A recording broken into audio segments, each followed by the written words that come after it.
राम के दरबार पहुंची योगी सरकार। रामलला की शरण में हुई योगी कैबिनेट की बैठक। दीपोत्सव से पहले हुई कैबिनेट की बैठक में 14 प्रस्तावों पर लगी मुहर। इससे पहले 2019 में प्रयागराज में हुई थी कैबिनेट की बैठक। मुख्यमंत्री योगी आदित्यनाथ अपने पूरे मंत्रिमंडल के साथ आज रामनगरी अयोध्या में मौजूद रहे। 11 नवंबर को होने वाले भव्य दीपोत्सव से पहले कैबिनेट बैठक का आज अयोध्या में आयोजन हुआ। इसके पहले मुख्यमंत्री योगी आदित्यनाथ अयोध्या स्थित रामकथा पार्क पहुंचे। उनके नेतृत्व में मंत्रिमंडल के सभी सदस्यों ने हनुमानगढ़ी में दर्शन पूजन किया। इसके बाद श्री राम जन्मभूमि परिसर का पूजन एवं श्री रामलला विराजमान मंदिर में दर्शन एवं पूजन किया गया। मुख्यमंत्री के साथ सरकार के मंत्रियों ने दीपोत्सव की तैयारियों का जायजा भी लिया। कैबिनेट बैठक में सरकार के कई मंत्री मौजूद रहे। मुख्य सचिव सहित सभी विभागों के अपर मुख्य सचिव एवं प्रमुख सचिव भी मौजूद रहे। कैबिनेट में 14 अहम प्रस्तावों पर मुहर लगी है। कैबिनेट के बाद मुख्यमंत्री योगी आदित्यनाथ ने प्रेस कॉन्फ्रेंस कर बताया कि पूरी कैबिनेट ने हनुमानगढ़ी के साथ रामलला के दर्शन किए हैं। अयोध्या में मंत्री परिषद की बैठक के बाद मुख्यमंत्री योगी आदित्यनाथ ने कैबिनेट के निर्णयों की जानकारी दी। उन्होंने बताया कि बैठक में 14 प्रस्तावों पर चर्चा हुई है। सीएम योगी ने कहा कि अयोध्या आकर्षण का केंद्र बनी है। सीएम ने कहा कि हमारा संकल्प है कि अयोध्या को विश्व मानचित्र पर नई पहचान मिले। इसके लिए निरंतर प्रयास किए जा रहे हैं और आज भी कई प्रस्तावों को मंजूरी दी गई। बैठक में अयोध्या जी तीर्थ क्षेत्र विकास परिषद के गठन को मंजूरी दी गई। यूपी सीएम ने कहा कि आज उत्तर प्रदेश के इतिहास में एक नया अध्याय जुड़ा है। यूपी सरकार की पूरी कैबिनेट अयोध्या धाम आई है। उत्तर प्रदेश के विकास को लेकर आज अहम बैठक हुई। केंद्र और राज्य सरकार की 30,500 करोड़ रुपए से ज्यादा की 178 योजनाएं पहले से ही अयोध्या में चल रही हैं। उत्तर प्रदेश के मुख्यमंत्री योगी आदित्यनाथ ने कहा कि आज कैबिनेट बैठक में 14 महत्वपूर्ण प्रस्ताव लाए गए। पहला प्रस्ताव उत्तर प्रदेश में अंतरदेशीय जलमार्ग प्राधिकरण की स्थापना का था। हमने राज्य स्तर पर इस प्राधिकरण को बनाने का निर्णय लिया है। कैबिनेट की बैठक प्रारंभ हुई। कैबिनेट में कुल 14 प्रस्ताव आए। इन 14 महत्वपूर्ण प्रस्तावों में जो प्रस्ताव थे, सबसे पहला प्रस्ताव था उत्तर प्रदेश के अंदर पहली बार इनलैंड वाटरवे अथॉरिटी का गठन, यानी उत्तर प्रदेश अंतर्देशीय राजमार्ग प्राधिकरण के गठन का एक प्रस्ताव है। हम सब जानते हैं कि उत्तर प्रदेश के बारे में कहा जाता था कि उत्तर प्रदेश एक लैंडलॉक्ड स्टेट है। दुनिया के अंदर भी और देश के अंदर भी उन देशों ने प्रगति की जिनके पास जितना बेहतर जलमार्ग है।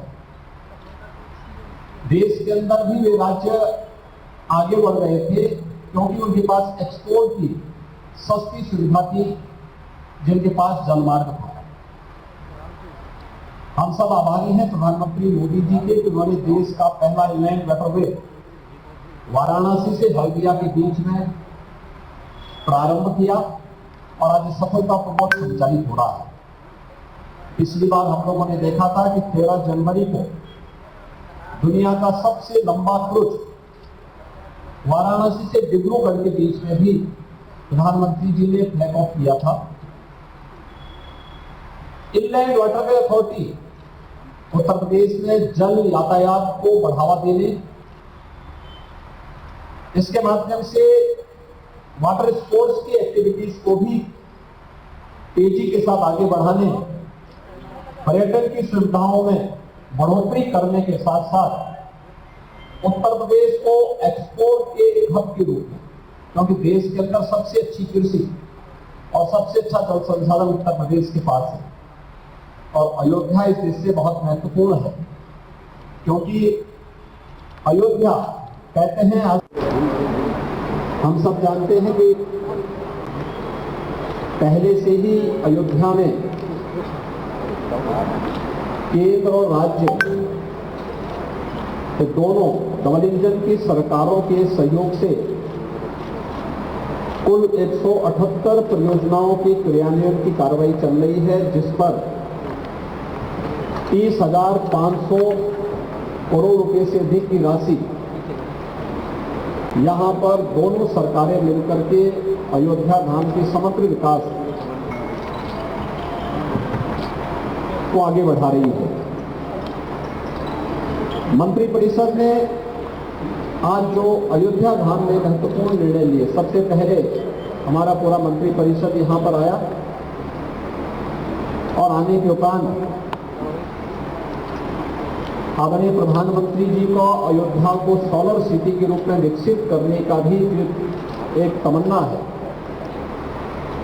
और इस पर तेजी के साथ कार्य भी प्रारंभ हुआ है। इलेक्ट्रिक व्हीकल से यहां से जाकर के हम लोगों ने सबसे पहले श्री हनुमानगढ़ी में दर्शन किए। हनुमानगढ़ी के दर्शन के उपरांत श्री राम जन्मभूमि दर्शन का सामूहिक रूप से सौभाग्य पूरे मंत्री कैबिनेट को प्राप्त हुआ।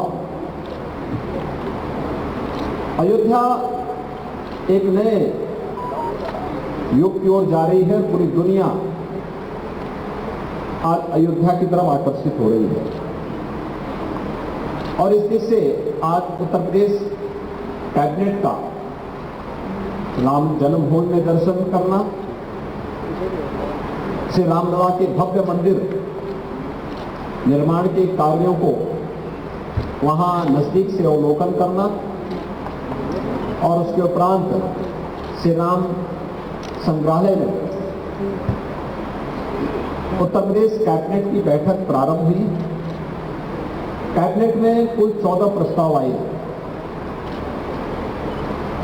इन 14 महत्वपूर्ण प्रस्तावों में जो प्रस्ताव थे, सबसे पहला प्रस्ताव था उत्तर प्रदेश के अंदर पहली बार इनलैंड वाटरवे अथॉरिटी का गठन, यानी उत्तर प्रदेश अंतर्देशीय राजमार्ग प्राधिकरण के गठन का एक प्रस्ताव है। हम सब जानते हैं कि उत्तर प्रदेश के बारे में ये कहा जाता था कि उत्तर प्रदेश एक लैंडलॉक्ड स्टेट है। दुनिया के अंदर भी और देश के अंदर भी उन देशों ने प्रगति की जिनके पास जितना बेहतर जलमार्ग है। देश के अंदर भी वे राज्य आगे बढ़ रहे थे क्योंकि उनके पास एक्सपोर्ट की सस्ती सुविधा थी, जिनके पास जलमार्ग था। हम सब आभारी हैं प्रधानमंत्री मोदी जी के कि उन्होंने देश का पहला इनलैंड वाटरवे वाराणसी से हल्दिया के बीच में प्रारंभ किया और आज सफलतापूर्वक संचालित हो रहा है। पिछली बार हम लोगों ने देखा था कि 13 जनवरी को दुनिया का सबसे लंबा क्रूज वाराणसी से डिब्रूगढ़ के बीच में भी प्रधानमंत्री जी ने फ्लैग ऑफ किया था। Inland waterway authority Uttar Pradesh में जल यातायात को बढ़ावा देने, इसके माध्यम से वाटर स्पोर्ट्स की एक्टिविटीज को भी तेजी के साथ आगे बढ़ाने, पर्यटन की सुविधाओं में बढ़ोतरी करने के साथ साथ उत्तर प्रदेश को एक्सपोर्ट के एक हब के रूप में, क्योंकि देश के अंदर सबसे अच्छी कृषि और सबसे अच्छा जल संसाधन उत्तर प्रदेश के पास है और अयोध्या इस देश से बहुत महत्वपूर्ण है, क्योंकि अयोध्या कहते हैं आज से 2000 वर्ष पहले अयोध्या की राजकुमारी जल मार्ग से साउथ कोरिया गई थी और कोरिया के राजकुमार से विवाह बंधन में जोड़ करके वहां के आज एक महत्वपूर्ण राजवंश की परंपरा अपने आप को कोरियावासी भावनात्मक रूप से अयोध्या के साथ जोड़ते हैं। बल्कि इसी रामकथा पार्क के बगल में क्वीन हो पार्क के निर्माण का कार्य कोरिया और उत्तर प्रदेश सरकार मिलकर के संपन्न भी कर रही है। इस दिशा से अयोध्या में यूपी उत्तर प्रदेश के अंदर जो हमारी महत्वपूर्ण लगभग 12 के आसपास नदियां ऐसी हैं जो जल यातायात के लिए बहुत मायने रखती है। जैसे गंगा जी में, ऐसे यमुना जी में, सरयू जी में, राप्ती में, गोमती है।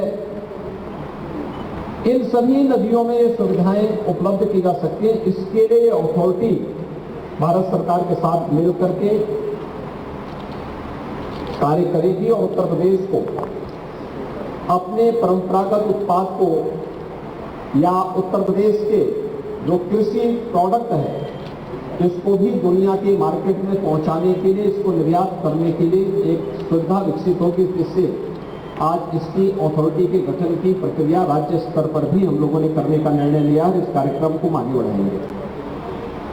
दूसरा, अयोध्या धाम की दृष्टि मैंने पहले बताया कि यहाँ पर पहले से ही 178 महत्वपूर्ण परियोजनाएं, जिनमें केंद्र और राज्य सरकार 30,500 करोड़ रुपए से अधिक खर्च कर रही है। इन परियोजनाओं के साथ साथ आने वाले समय में यहाँ आने वाले श्री राम जन्मभूमि में भगवान रामलला के भव्य मंदिर निर्माण के उपरांत रामलला के मंदिर में विराजमान होने के बाद श्रद्धालुओं और पर्यटकों की जो भारी संख्या यहाँ पर आने जा रही है, उसको ध्यान में रखते हुए यहाँ पर श्री अयोध्या धाम तीर्थ विकास परिषद के गठन का भी प्रस्ताव रखा गया है और इसको हमारी कैबिनेट ने पास किया है। यहाँ के पर्व, यहाँ के त्यौहार, यहाँ की व्यवस्था को और अच्छे ढंग से कोऑर्डिनेट करते हुए स्थानीय स्तर पर, राज्य स्तर पर, केंद्र सरकार के सहयोग से और अन्य विभिन्न धर्मार्थ संस्थाओं के सहयोग से इसे कैसे हम आगे बढ़ा सकते हैं, इसके लिए इस प्रस्ताव को भी हम लोगों ने पास किया है। इसके साथ ही मां पाटेश्वरी धाम देवीपाटन धाम तीर्थ विकास परिषद के गठन की भी प्रक्रिया प्रारंभ आज यहाँ पर उसको पास किया है, क्योंकि वह एक महत्वपूर्ण तीर्थ है और नेपाल से जुड़े हुए श्रद्धालुओं की यात्राएं नवरात्रि के दौरान, खासतौर पर वासंतीय नवरात्रि के अवसर पर वहाँ पर एक यात्रा नेपाल से विशेष रूप से आती है। उस दृष्टि से भी इस धाम के विकास, उसके समग्र विकास की दृष्टि से इसकी व्यवस्था की गई है। तीसरा, सुख तीर्थ विकास परिषद। हम सब जानते हैं श्रीमद् भागवत महापुराण की पहली कथा सुख तीर्थ में हुई थी। मुजफ्फरनगर जनपद में पवित्र तीर्थ है और जहां पे राजा परीक्षित को सुखदेव ऋषि ने पहली भागवत की कथा वहां पे सुनाई थी और जिसके कारण उन्हें मोक्ष प्राप्त हुआ था। उसे एक तीर्थ विकास परिषद के रूप में विकसित करने के लिए हमारी सरकार ने वहां पे गंगा की एक धारा को लाने में सफलता प्राप्त की है और अब उसे तीर्थ विकास परिषद के माध्यम से आगे बढ़ाने का कार्य करने जा रहे हैं। यह भी यहाँ पे निर्णय लिया गया। अयोध्या में 25 एकड़ भूमि, यहाँ पर माझा जमथरा में आज हम लोगों ने मंदिर म्यूजियम के लिए भारत के अंदर, जब अयोध्या धाम में कोई दर्शन करने के लिए आएगा तो आदरणीय प्रधानमंत्री जी की का विजन है कि वह दर्शन करने के साथ साथ भारत की मंदिरों के वास्तु के बारे में भी जाने। अलग अलग कालखंड में किस किस प्रकार के मंदिर बने थे, उत्तर में, दक्षिण में, पूरब में, पश्चिम में, मध्य यूपी में, उन सभी मंदिर म्यूजियम के माध्यम से हम श्रद्धालुजनों और पर्यटकों के सामने रख सके, मंदिर इतिहास के बारे में जानकारी दे सके। इसके लिए 25 एकड़ भूमि उपलब्ध करवाने की व्यवस्था का प्रस्ताव भी कैबिनेट ने यहाँ पर पास किया है। अयोध्या में अयोध्या शोध संस्थान 1986 में स्थापित हुआ था। इस दौरान पिछले 6-7 वर्षों में शोध संस्थान ने काफी प्रोग्रेस की। अब सरकार ने निर्णय लिया है कि यह इसके स्थान की स्थिति बहुत सीमित है, इसका विस्तार देते हुए इसे अंतर्राष्ट्रीय रामायण और वैदिक अंतर्राष्ट्रीय शोध संस्थान के रूप में स्थापित करने का निर्णय लिया गया है और इसके लिए विस्तृत लैंड लेकर के हम वहां पे इसको एक अंतर्राष्ट्रीय शोध संस्थान, जिसमें रामायण, भारत के अंदर रामायण से जुड़े हुए विभिन्न प्रकार के जो कार्यक्रम हैं, भारत के अंदर दुनिया के विभिन्न देशों में भी भगवान राम की कथा गई है, वैदिक ज्ञान की परंपराओं से दुनिया जुड़ा हुआ है, उन सबको जोड़ते हुए एक विस्तृत अंतर्राष्ट्रीय शोध केंद्र की स्थापना हम रामायण और वेद दोनों पर यहाँ पर करेंगे, उसका भी निर्णय यहाँ पर लिया गया है। इसके अलावा हाथरस में, ब्रजद्वार देहरी हाथरस में एक लक्खी मेला लगता है बाबूजी महाराज की स्मृति में। भगवान श्री कृष्ण के जो बड़े भाई थे बलराम जी, उनकी स्मृति मेला लगता है, इसका प्रांतीकरण करने का निर्णय लिया गया है। अयोध्या में जितने भी मेले लगेंगे, चाहे वह कार्तिक मेला लगता है, रामनवमी का मेला लगता है, ये दीपावली का है, आपका दीपोत्सव का कार्यक्रम है, या फिर मकर संक्रांति और बसंत पंचमी का मेला, इन सबको प्रांतीयकरण करने यानी राज्य सरकार इन सभी में स्थानीय प्रशासन को भरपूर सहयोग करती थी, लेकिन आने वाले समय में फंड की प्रॉब्लम न होने पाए, इसकी समस्या न होने पाए, यह भी आज कैबिनेट ने यहाँ पर लिया है। इसके अलावा अमुकसर बुलंदशहर में कार्तिक पूर्णिमा का गंगा स्नान का एक बड़ा मेला लगता है, इसका भी प्रांतीयकरण करने का निर्णय सरकार ने लिया है। इसके साथ ही काशी में देव दीपावली के कार्यक्रम को आगे बढ़ाने के लिए उसको भी प्रांतीयकरण करने का निर्णय सरकार ने यहाँ पर लिया है। और प्रदेश ने इसके अलावा उत्तर प्रदेश में सोगी वरवा, ये महाराजगंज जिले में नेपाल बॉर्डर से उत्तर प्रदेश और नेपाल तक एक पूरा विस्तृत एक वन्य क्षेत्र है। इस पूरे क्षेत्र में इको टूरिज्म को बढ़ाने के लिए पर्यटन विभाग को वहां पर राज्य सरकार की जो लैंड है उसे उपलब्ध करवा के, जिससे वहां पे आने वाले पर्यटकों के लिए हम लोग बुनियादी सुविधाएं दे सकें, इसके लिए भी निर्णय आज की कैबिनेट ने लिया है। प्रदेश में प्रदेश के अंदर THR यूनिट स्थापित करने के लिए राज्य सरकार का निर्णय है। महिला स्वयंसेवी समूहों को बड़े पैमाने पर पोषाहार की योजना को उसी जनपद में प्लांट लगा करके, विकासखंड स्तर पर प्लांट लगा करके क्वालिटी फूड की सप्लाई हम कुपोषित बच्चों को, धात्री महिलाओं को और कुंवारी कन्याओं को उपलब्ध करवा सके। इसके लिए राज्य सरकार एक वायबिलिटी गैप फंड, जब तक वे आत्मनिर्भर नहीं होती है, एक निश्चित सीमा के लिए हम लोग उन्हें राज्य सरकार के स्तर पर सपोर्ट करेंगे, इसका निर्णय भी सरकार ने लिया है। और ड्रोन पॉलिसी के तहत ड्रोन आज बहुउपयोगी हो चुका है। फोटोग्राफी, वीडियोग्राफी के साथ साथ एग्रीकल्चर के क्षेत्र में भी और अन्य तमाम क्षेत्रों में इसका उपयोग किया जा रहा है। सुरक्षा एजेंसियां भी इसका उपयोग कर रही हैं। उपयोगी है, लेकिन दुरुपयोग होने की संभावना भी रहती है। तो इसके लिए राज्य सरकार ने भारत सरकार के सिविल एविएशन एक्ट के अंतर्गत इस पॉलिसी के राज्य स्तर पर भी एक नियमावली तय की है और उस नियमावली को हम लागू कर रहे हैं कि कोई भी ड्रोन होगा वह रजिस्ट्रेशन उसका अनिवार्य हो।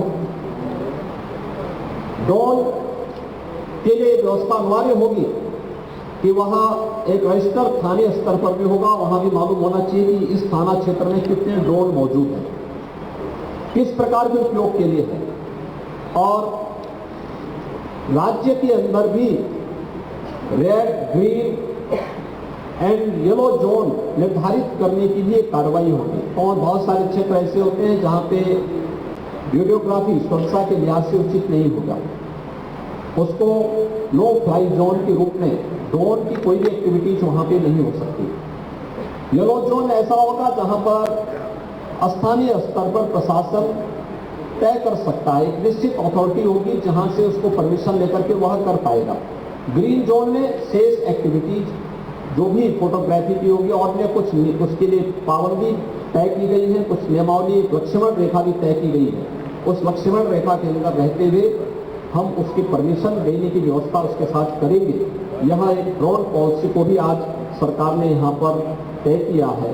और इसके अलावा एक महत्वपूर्ण प्रस्ताव और आज हमारे मंत्रिमंडल में आया था, वह कैबिनेट ने यहाँ पे पास किया है। वह हमारा शीतकालीन सत्र प्रारंभ करने के लिए 27 को दलीय नेताओं की बैठक होने के साथ ही 28 नवंबर से हम शीतकालीन सत्र करेंगे, जो लगभग एक सप्ताह का हो सकता है। तो एक सप्ताह के लिए इस सत्र को, जिसमें सरकार की सप्लीमेंट्री डिमांड्स आएंगी, कुछ विधायी कार्य हैं, ये भी इस दौरान संपन्न होगी। इन महत्वपूर्ण मुद्दों को लेकर के आज हम सब यहाँ पर आए थे। यहाँ के विकास कार्यों को हमारे कैबिनेट के सभी साथियों ने उसका प्रेजेंटेशन देखा है। जन्मभूमि मंदिर जाते समय, हनुमानगढ़ी जाते समय कुछ कार्यों का अवलोकन भी किया है और अयोध्या धाम के समग्र विकास को ध्यान में रख करके जो आदरणीय प्रधानमंत्री जी की मंशा है, उनके विजन के अनुरूप हम अयोध्या को, उत्तर प्रदेश को विकास के एक नए प्रतिमान के रूप में स्थापित करने में सफल होकर इस विश्वास के साथ परसों दीपोत्सव कार्यक्रम में आपसे फिर से यहाँ पर मुलाकात होगी। इस विश्वास के साथ मैं आज के इस पूरे कार्यक्रम के लिए अपने पूरे मंत्रिमंडल का हृदय से धन्यवाद ज्ञापित करता हूं कि वे सभी यहाँ पर अपने अपने कार्यक्रमों को छोड़ करके आए और कार्यक्रमों के साथ यहाँ के विकास के कार्यों को उन्होंने नजदीक से देखा है और अपने विभागों के माध्यम से भी जो प्रयास हो सकते हैं उसको पूरी तत्परता के साथ आगे बढ़ाने के साथ अयोध्या और उत्तर प्रदेश के समग्र विकास में लोग रुचि ले रहे हैं। आप सब भी अपने पूरे कार्यक्रम के साथ आए हैं। आप सभी मित्रों को भी मैं धन्यवाद देता हूं और दीपोत्सव और दीपावली की अपनी मंगल में शुभकामनाएं देता हूं। धन्यवाद। जय हिंद। बता दें कि इससे पहले वर्ष 2019 में प्रयागराज में भी कैबिनेट की बैठक की गई थी। उसी श्रृंखला में अयोध्या में रामलला की जन्मस्थली पर कैबिनेट की बैठक आयोजित की गई।